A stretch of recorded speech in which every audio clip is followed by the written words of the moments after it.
Bienvenue sur la chaîne Master Pro Business. Ici, nous vous présentons des livres très importants pour le développement personnel et professionnel, des séries de formations et des tonnes de business. Alors, si vous êtes nouveau sur la chaîne, n'oubliez pas de vous abonner et d'activer la cloche de notification pour ne rater aucune de nos prochaines vidéos.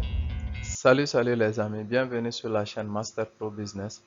Aujourd'hui, nous allons parler de l'échec qui fait le quotidien de bon nombre d'entreprises et d'entrepreneurs. Qu'est-ce que l'échec? L'échec est le résultat négatif d'une tentative d'une entreprise ou d'un entrepreneur. Elle peut être définie également comme étant l'état ou la condition qui fait que l'objectif désiré ou prévu n'est pas atteint. Elle peut être vue comme étant l'opposé du succès.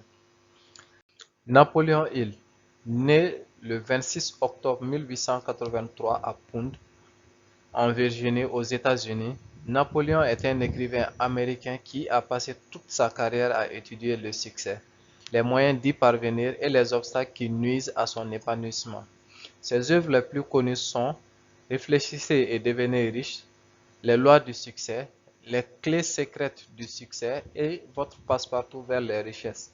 Napoléon Hill, douanier dans l'univers du développement personnel, a cependant pointé du doigt les causes de l'échec tout en les résumant en 31 causes qui n'ont jamais été contestées durant des décennies. Les 31 principales causes de l'échec définies par Napoléon Hill. Partie 1. Cause 1. Un contexte héréditaire défavorable. Lorsqu'une personne est atteinte d'une déficience mentale dès la naissance, malheureusement, on ne peut pas faire grand-chose pour elle. Et c'est la seule des causes qui ne puisse être corrigée par la personne qui en est victime. Cause 2. Le manque de but bien défini.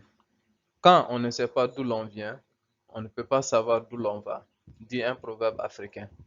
Une personne n'ayant pas de but bien défini restera toujours dans les tourbillons d'idées d'autrui et l'hésitation. Cause 3. Le manque d'ambition pour s'élever au-dessus de la médiocrité. Tout nouveau projet est en partie qualifié médiocre par les gens, voire voué à l'échec. Le manque d'ambition pour s'élever au-dessus de cette médiocrité donne raison à ces mots. Cause 4.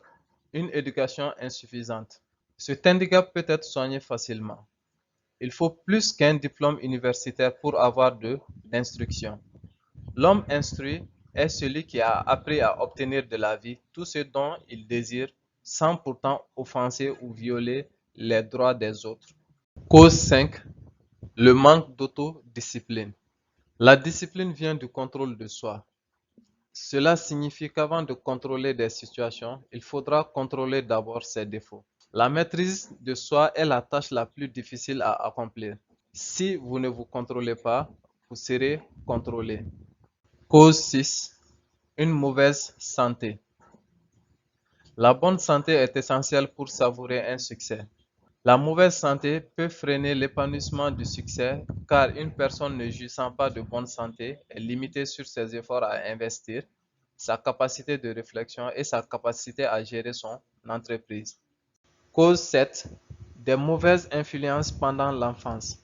L'enfant grandit et meurt avec les valeurs qu'on l'inculque dès le bas âge, dit un adage africain.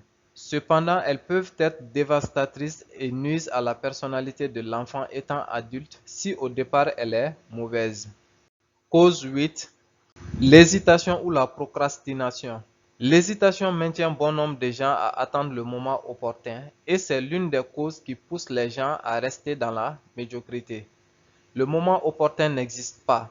Lancez-vous avec les moyens de bord. Cause 9. Le manque de persévérance. Tout projet a connu à un moment ou autre la persévérance afin de sortir de l'homme. Le manque de persévérance se manifeste par une sensation de ne pas avancer sur vos projets comme vous le voulez. Cause 10. Une personnalité négative.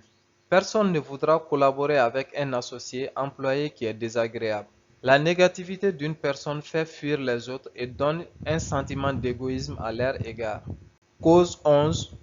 Le manque de contrôle des besoins sexuels. Cette cause peut sembler être étrange, mais cependant l'énergie sexuelle est le plus grand stimulant de la conscience personnelle. Il faut savoir la contrôler et à l'utiliser à des fins utiles. Cause 12. Le désir incontrôlé d'obtenir quelque chose sans rien donner. L'instinct d'obtenir quelque chose sans pourtant donner en retour a conduit beaucoup de gens à la perte. L'analyse de la crise économique de Wall Street en 1929 a montré que bon nombre de gens voulaient être fortunés en spéculant sur les marges boursières. Qui veut du miel doit devoir affronter les abeilles. Cause 13. Le manque de décisions bien définies.